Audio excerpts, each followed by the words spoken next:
Bonjour à toutes et à tous pour cette dernière ou avant-dernière vidéo de mentalisme avec un effet qui va être habillé et sortir un petit peu de l'ordinaire, du moins à mon avis, dans la mesure où je pense que vous avez tous entendu parler des escape games. Vous êtes enfermé dans une pièce, dans une salle ou dans une maison, et puis il faut vous en sortir en résolvant des énigmes.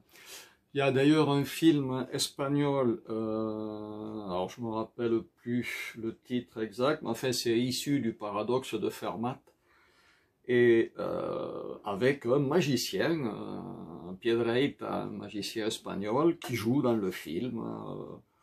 Pas du tout le rôle de magicien, simplement un acteur dans le film qui est très bien fait. C'est pareil, c'est un escape game, mais cette fois-ci mortel. C'est-à-dire que si vous n'arrivez pas à résoudre les énigmes, le responsable, l'initiateur du jeu supprime les candidats les uns après les autres, ou éventuellement supprime tous ceux qui restent à la fin, mais je ne vous dévoilerai pas le film. Alors le fait est que moi, je me suis rendu compte que dans les vides-greniers, les gens souvent vidaient, ce qui est le but, ce qu'il y avait dans les appartements des parents et quelquefois des grands-parents. Et je sais pas, moi j'aime bien fouiner un peu dans les vides-greniers, trouver des vieux livres, trouver des vieux papiers. Des fois, il faut faire 10-15 vides-greniers avant de trouver une chose intéressante. Mais quand on en trouve, ça peut être sympa. Donc là, je l'ai plastifié quand même, pour pas l'abîmer. J'ai trouvé dans un vide-grenier, il y a quelque temps, une carte. Alors, une carte avec en son centre le château de Camelot et tout ce qu'il y avait autour. Et puis un vieux carnet passablement élimé, en cuir, avec des tas de notes à l'intérieur. Alors, je vais vous le montrer dans votre sens à vous, quelques dessins sympathiques, des notes des fois un petit peu difficiles à comprendre, d'autres moins. Pas évident. Et je me suis rendu compte que le gars qui se débarrassait, ça j'ai acheté ça pour une poignée de figues, il savait même pas ce que c'était. En fait, je me suis rendu compte en lisant ce qu'il y avait d'un côté et éventuellement la traduction, que ça appartenait peut-être à un papy historien, archéologue, fan du roi Arthur et des légendes arthuriennes. Et avec une toute petite adaptation, je me suis également rendu compte que c'était peut-être un des tout premiers escape games de notre brave planète Terre, en sachant que pour être digne d'être chevalier de la table ronde, il fallait quand même passer des épreuves intellectuelles, mais des épreuves quelquefois physiques, quelquefois qui alliaient les deux. Et il y avait beaucoup de demandes et peu d'élus. Ils n'étaient pas 50 autour de la table ronde. Et je pense que quand une énigme échouait, à mon avis, ça se passait un petit peu mal pour le chevalier. Enfin, donc le fait est que, est-ce qu'il y a quelqu'un parmi vous qui aimerait tester ce fameux escape game du roi Arthur, en sachant qu'exceptionnellement aujourd'hui, vous ne jouez pas avec votre vie, quoique un candidat. Voilà, alors monsieur, voilà, alors merci monsieur. Je vais vous donner le choix entre le pénitent qui est un blond, il faut le voir, ou un chevalier. Choisissez ce que vous voulez être, si vous avez envie d'être un chevalier, d'être un pénitent, d'être puissant ou d'être humble, peu importe. Vous optez pour le pénitent. Ok, donc on va laisser le chevalier de côté. Voilà, voilà. Le pénitent, on va le mettre ici. Et on va essayer de lire ou de demander à quelqu'un, mais là je suis tout seul, de lire les pages. Alors Théo, j'ai cru comprendre que ça devait dire texte original. Toi qui entres en ce lieu, abandonne tout espoir, parmi la multitude, un seul sera élu. choisis judicieusement le seuil de ton départ. Heureusement qu'il y a la traduction, parce que c'est pas terrible. Pose le pèlerin, le pèlerin sur une section numérotée de la carte. 1, 2, 3, 4, 5, 6, 7, 8, 9, 1, 2, 3. Alors, comme je suis seul, apparemment on peut le mettre où on veut, donc je me suis dit que pour faire quelque chose de réel, j'allais prendre des papiers numérotés, évidemment, de 1 à 9. Au moins, on ne peut pas tricher. Voilà, je plie les papiers. Ça sera la même chose que si le spectateur qui a décidé d'être le pèlerin me disait je pose mon pèlerin ici ou je le pose ailleurs. Moi je ne peux pas, et vous pourriez penser si je le faisais moi que je tricherais, que je le placerai sur une case parce que j'ai eu le temps de lire et de relire ces textes antiques. Voilà, donc les papiers, hop, on fait tout sauter plusieurs fois, tac, tac, tac, tac.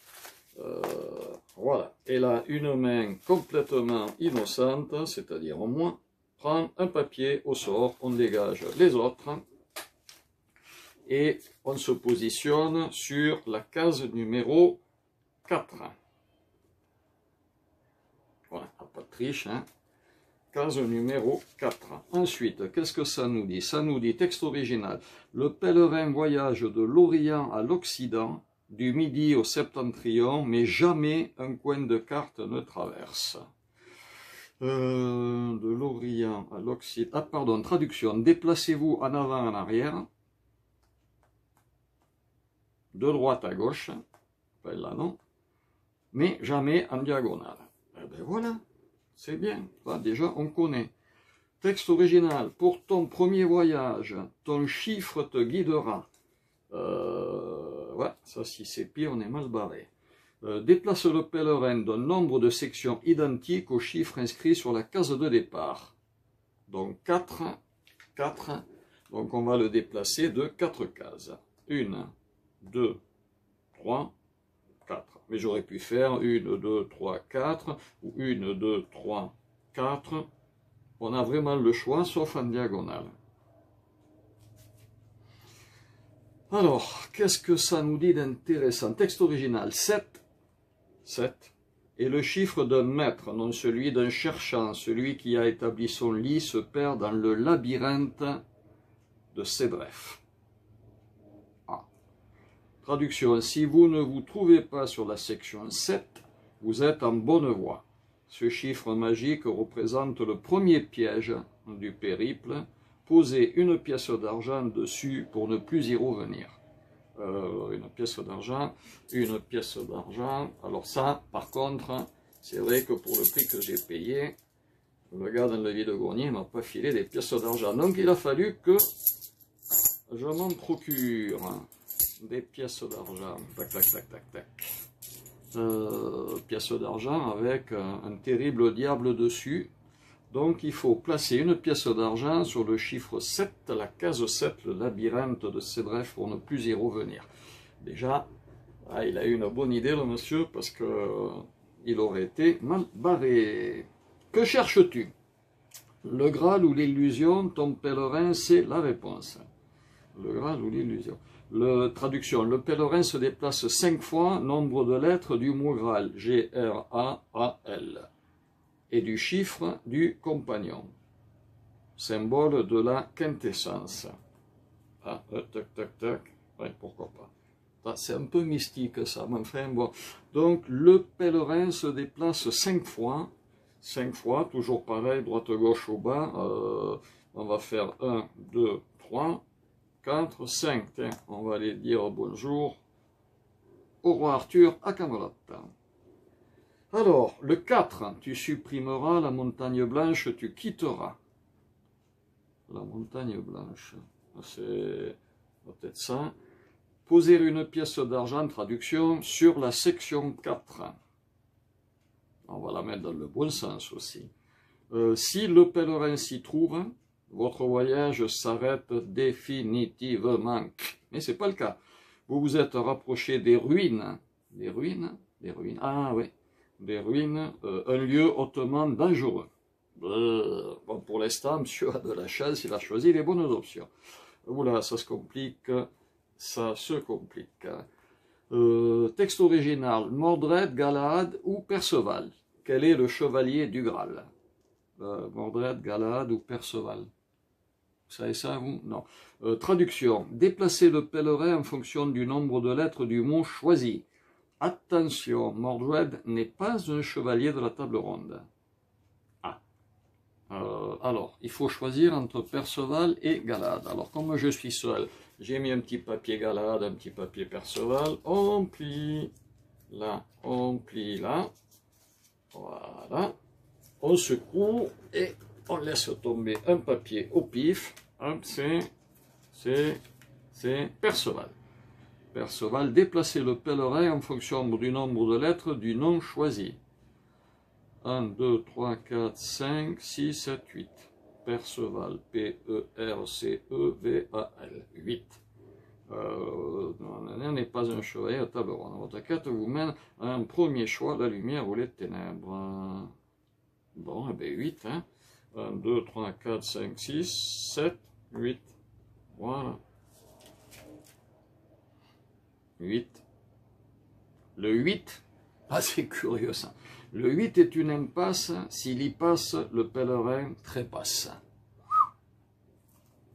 Wow, je ne sais pas qui a écrit ça, mais en plus, il fait des vers. Traduction, déposer une pièce sur la section 8. C'est fait. Si elle écrase le pèlerin, non, il a du bol, vous avez du bol, monsieur, d'être là. Si elle écrase le pèlerin, c'est que votre indécision vous rend indigne de continuer. Ah. Texte original, la Sainte Trinité maintenant te guidera. La Sainte Trinité maintenant te guidera. Non, toi tu bouges pas. Le pèlerin visite 3 sections de la carte, car du 2 découle le 3. Ainsi, la Trinité se reforme. Des fois, même la traduction est un peu abscorde. Mais enfin, bon, le pèlerin visite 3 sections.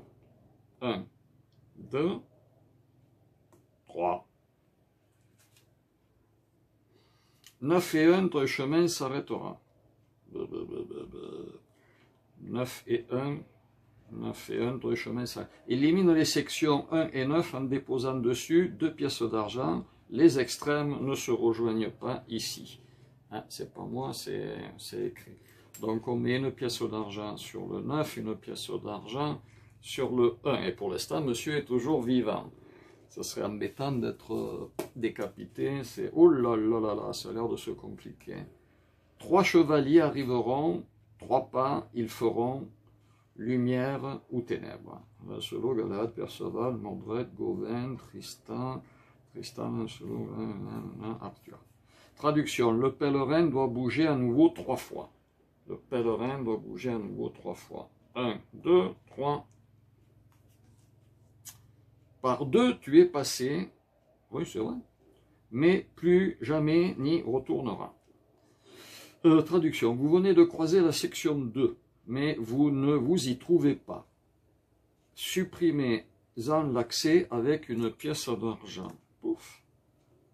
Si jamais le pèlerin s'y trouvait, vous rejoindriez les limbes infernaux, car vous ne seriez plus digne de la quête.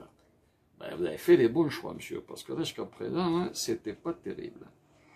Alors, texte original, un seul, la relique servira, pour Dieu, une fois, tu bougeras. Ah, heureusement qu'il y a la traduction. Déplacer le pèlerin une dernière fois, d'une et une unique section. Pouf! Hein, puisque là, je peux pas, là, je peux pas, là, je peux pas, donc, en me trouvant là, je peux aller que là. Tu me diras, si je me trouvais là, j'aurais pu aller là. Apprenti et compagnon derrière toi tu laisseras. 3 et 5 tu abandonneras. Camelot, tu ne retourneras. Waouh. Placez les pièces d'argent sur les sections 3 et 5. Les descendants de Joseph d'Arimathie n'y ont pas caché le Graal. Écoutez, apparemment vous avez réussi à déjouer tous les pièges. 6. Égée se ressemble au village de Gador, un cadeau de bienvenue t'attend, toi qui as réussi la quête. En plus, le gars, il a fait des illustrations magnifiques. C'est dans la ferme du village, traduction, du village de Gador que repose la relique dans la section 6 où vous vous trouvez maintenant. Comment diable le savait-il? Bravo!